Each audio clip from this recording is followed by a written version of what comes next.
Hello mga kasimpleng buhay, nagpondo nga pala ako ng tubig galing sa aming balon. Diskarte lang talaga tayo dito mga kasimpleng buhay, kaya ayan na. And then ito yung balon na sinasabi ko mga kasimpleng buhay, tinakpan ko lang siya para hindi po mapasukan ng palaka. And then ito yung ginagawa ko mga kasimpleng buhay kapag tulog ang aming baby Sion. Nagpondo ako ng mga tubig para pagkagising niya, hindi na ako mag-worry sa tubig, lalong-lalo na kung maglalaba ako mga kasimpleng buhay. Yung balde namin isang malaki at dalawang maliit at isang planggana lang. Pag may budget na, dadagdagan lang namin mga kasimpleng buhay. And then ayan mga kasimpleng buhay, diskarte lang talaga yung ginawa ko habang natutulog ang aming baby Sion.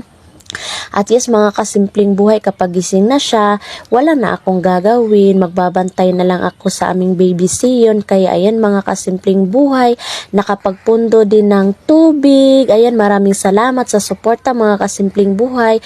At pagkatapos, ito naman ulit yung ginagawa ko. Kunti lang to mga kasimpleng buhay, dito lang sa may daanan kasi ay malalaki na yung damo mga kasimpleng buhay. Salamat, God bless!